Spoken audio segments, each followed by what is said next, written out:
โดยอืมแบบตัวเองนี่แทบจะบ่ได้ใส่เลยนะฟังเบิ่งเลยเนาะอืมคือตัวเอื้อยเพิ่นตัวเลยเพราะ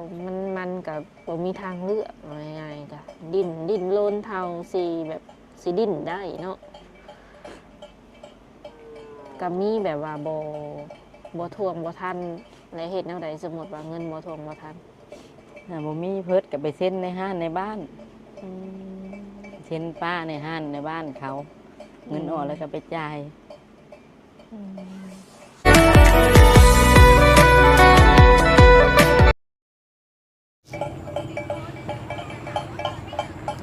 สบายดีสวัสดี FC เบอร์ทุกคนเด้อยินดีต้อนรับทุกคนเข้าสู่ช่อง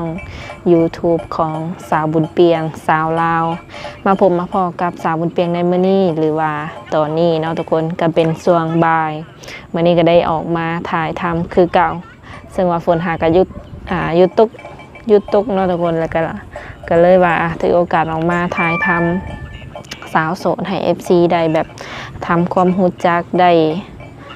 เบิ่งได้ชมอะไรประมาณนี้เนาะเพราะว่าทางสาวเป็กเองก็บ่ได้ออกกับประมาณ 2-3 มื้อแล้วทุกคนเลยโดยซึ่งว่ามื้อนี้ทางสาวเปียงก็สิมาถ่ายทำสาวโสดคนหนึ่งซึ่งสาวโสดคนนี้ก็เป็นสาวโสดหน้าใหม่เป็นสาวโสดคนใหม่เนาะยังบ่เคยออกมาถ่ายคลิปจ้าเทื่อทุกคนมื้อนี้เป็นครั้งแรกที่ว่าเพิ่นสิมาถ่ายทำนำช่อง YouTube เฮาแนวใดก็ฝาก FC เป็นกำลังแรงใจให้ในเด้อเนาะฝากกดไลค์กดแชร์กดติดตามให้ในเด้อถ้าหากว่า FC คนใดมีคำถามใดเนาะที่ว่าอยากถามสมมติว่าทั้ง3เปียงสัมภาษณ์แล้วเนาะบ่ได้ถามเบิดทุกสิ่งทุกอย่างที่ว่า FC อยากรู้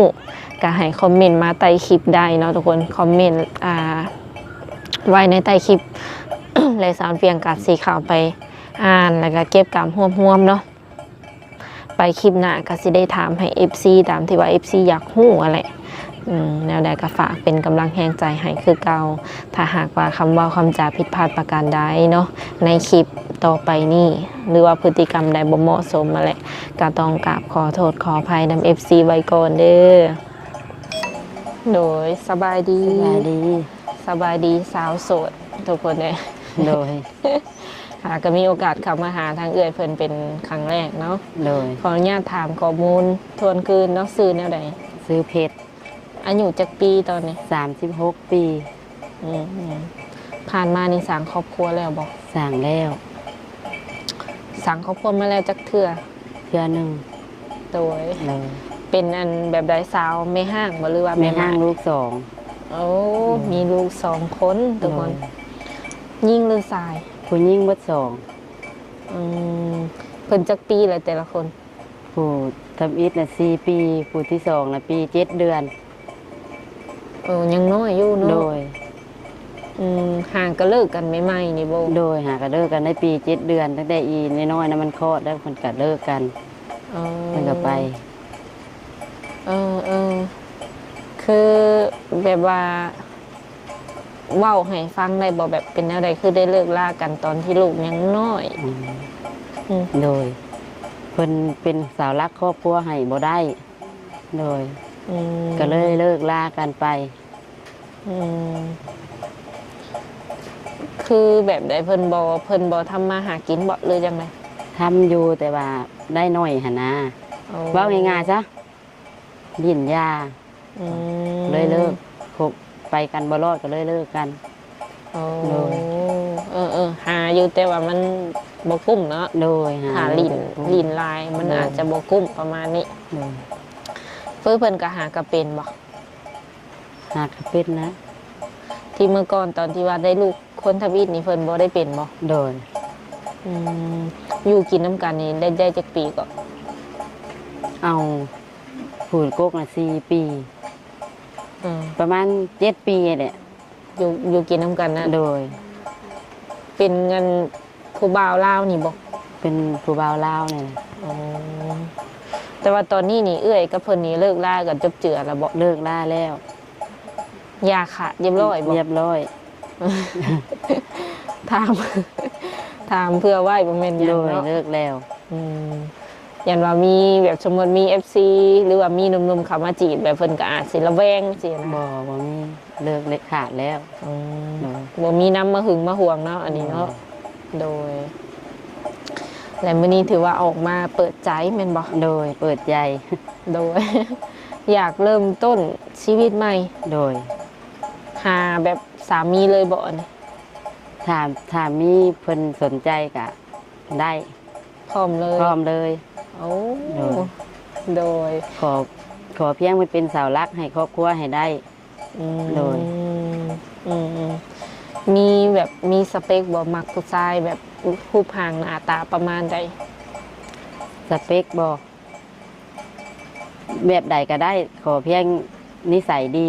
หักลูกหักเมียโดย อืมอันรอบ่รอกับบ่เกี้ยวตัวนี้ โด บ่ ย อายุได้สัก ประมาณ40ขึ้นไปก็ได้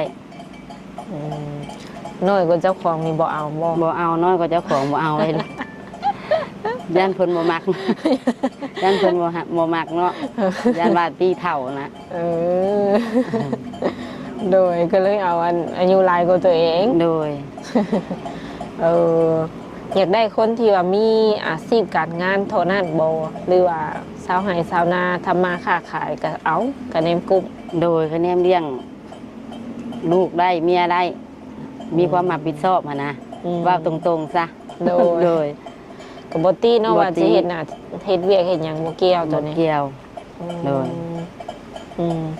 ปัจจุบันนี้เฮ็ดเวียกหยังซะ เห็นงานยาสูบหาก็ได้เข้าเดือน2 เดือนนี่แหละเดี๋ยวเพิ่นก็ปิดได้เนี่ยพอเลี้ยงลูก อยู่ลาวนี่นะว่า อยู่ลาว สวรรณเขต งานยาสูบเนี่ย อ๋อหยุดอันนี้บ่ตัวเมืองไกลสอนนี่บ่ แม่น หาก็ได้2 เดือนหนึงเมื่อก่อนนี่สาเหตุหยังคะ เฮ็ดหน้ารับจ้างไปค้าขายซื้อหมักสะดีมาต้มมาเต็มขายเลาะบ้านเลาะหันไปแล้วเลี้ยงลูก เฮ็ดเบิดทุกสิ่งทุกอย่างบ่ โดย ถือว่าสู้ได้เพิ่นก็บ่ได้อยู่ละล่าเนาะ บ่ได้อยู่ แบบว่าสู้เพื่อลูกบ่ โดยเพื่อลูกเพื่อพ่อเพื่ออ้ายมีอ้ายก็พออยู่น้ โอ้ ำอ้ายกับพิการอ้ายก็ได้พ่อก็เท่า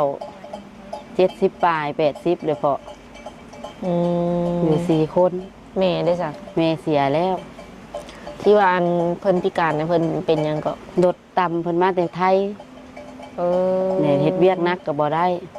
เหนียวเนี่ยออกตลอดเหนียวนะ โดย อ้ายก็ได้ แบบย่างก็บ่ได้หยังบ่ได้ ย่างได้อยู่แต่ว่าเราเฮ็ดเวียกนักบ่ได้ โอ้แต่ทั้งหมดแล้วนี่มีกันอยู่จักคนตอนนี้ 4 คน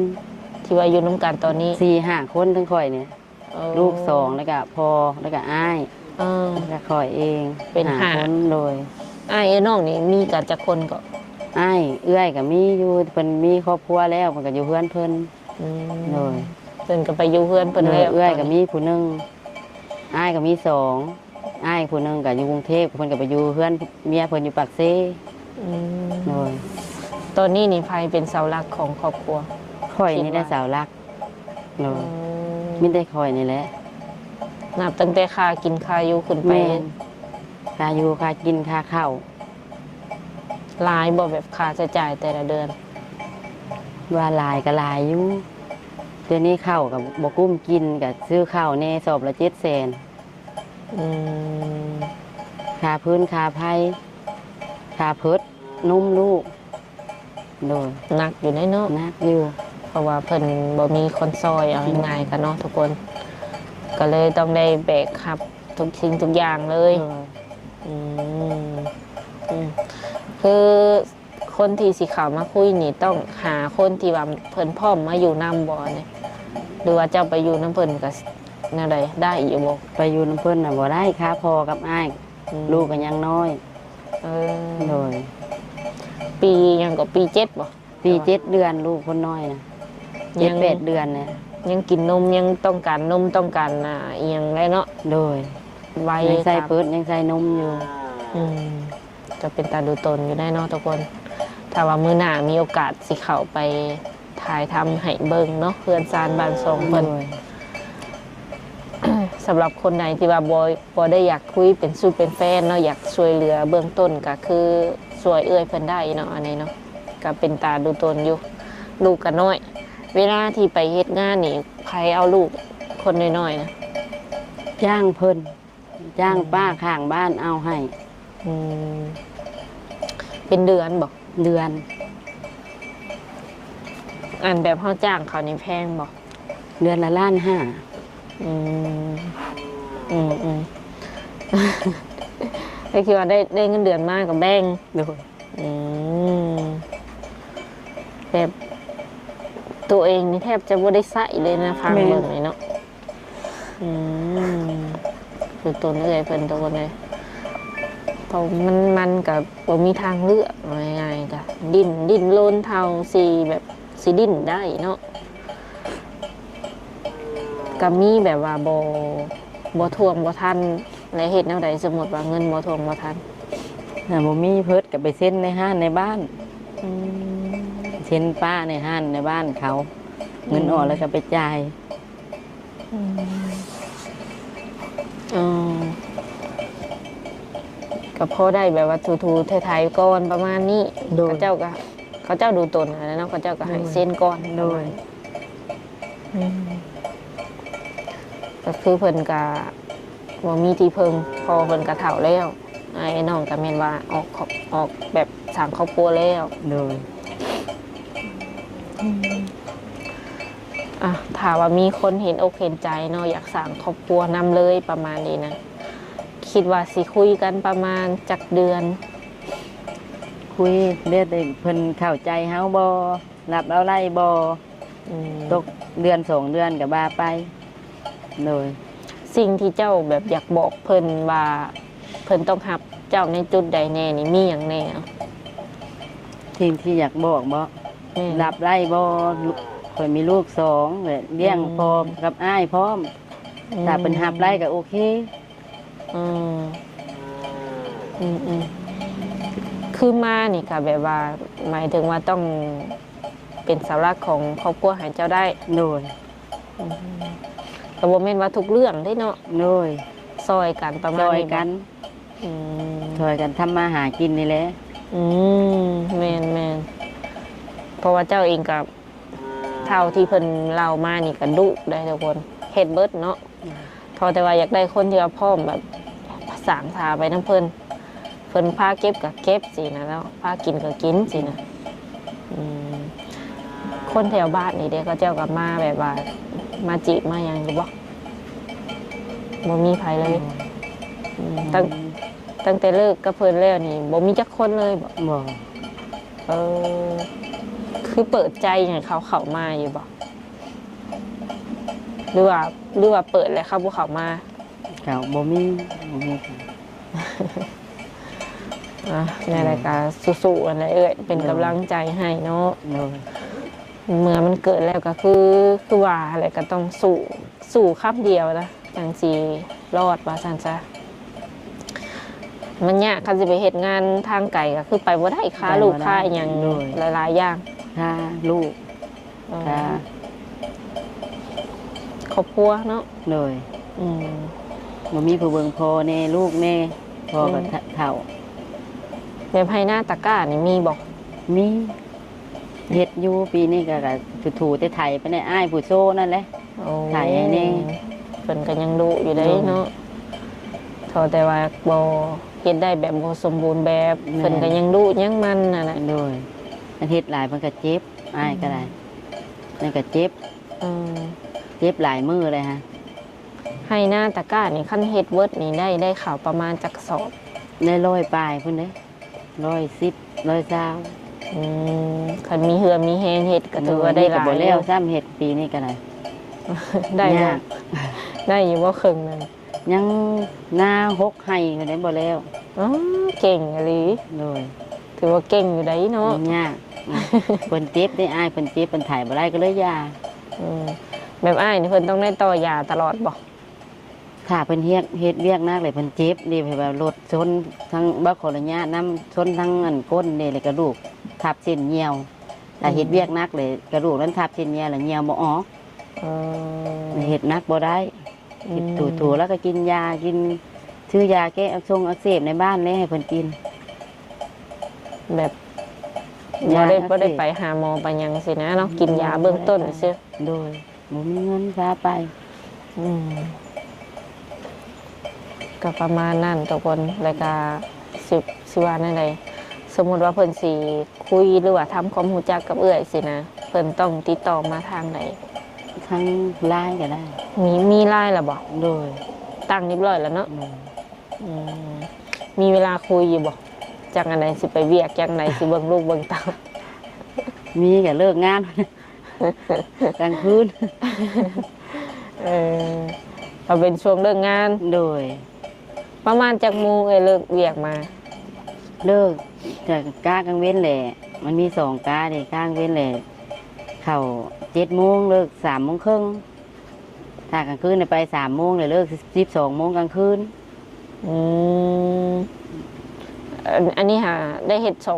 เบิด2กะบ่ เมนกา โอ้ เปลี่ยนกะกันหั่นนะ เปลี่ยนเป็นเดือนบ่หรือว่าเป็นทิศ เป็นทิศเฮ็ดทิศหนึงเนี่ยผู้หนึงเปลี่ยนเข้ากลางคืน ตอนนี้นี่เจ้าถือกะหยัง มื้ออื่นนี่ไปกะกลางคืนมื้ออื่นนะ เออเริ่มเวียกกลางคืนเนาะทุก โด คน ย ฮอดทิศหนึงปุ๊บแล้วก็เปลี่ยนเป็นกลางเว้น โดย ฮอดอีกทิศหนึงปุ๊บก็เปลี่ยนเป็นกลางคืนประมาณนี้เด้อทุกคนเด้อจื้อเอาเนาะ กับเวลากับสิบคงที่เนาะอันนี้แบบเวลาคุยเวลาอย่างนี้นะสิบคงที่เนาะ โดย มันเป็นอาทิตย์สินะต้องได้ปรับตลอดแบบว่ามันกับอดได้บ่อยากนอนบ่อดได้อยู่บ่ ได้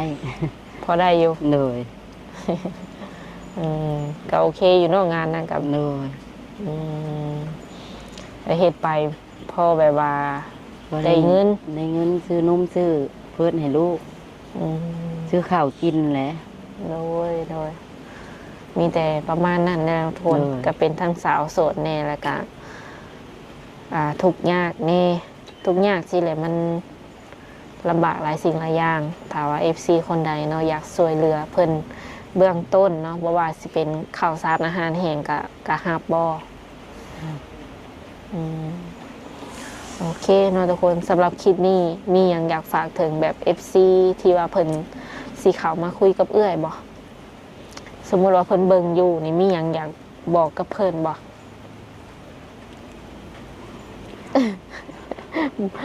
บ่จักสิเว้าไป โด บ่ ย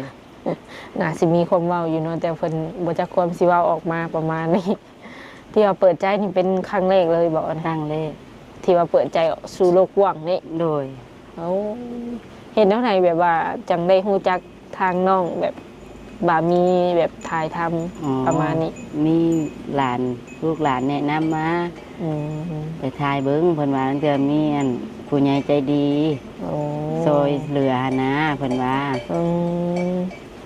ตั้งแต่มีผู้มักฮักเพิ่นว่าก็เลยมานำลูกนำหลานแนะนำมานี่แหละ อืมบางทีได้เนื้อคู่ทางไกลเนาะทางไกลก็บ่โอเคแล้วบางทีได้ทางไกลก็มี โด สิ ย บ่ต้องกระโดนบอกแบบว่าจังตัดสินใจมาเปิดใจได้ โดนอยู่4-5 เดือน มา แสดงว่าที่ตามมาโดนเติบเนาะ เลย เวลาแบบเขาจะสัมภาษณ์อีกกับข่าวเบิ่งอยู่หรือว่าบ่ค่อย บ่ได้ข่าวเบิ่ง อืมโอเคเนาะสำหรับคลิปนี้ก็สิได้ขอโอลมกับเอื้อยเพิ่นประมาณนี้ก่อนมื้อหน้ามื้อในก็จังว่ากันใหม่เนาะโดยสบาย ส ดี บายดี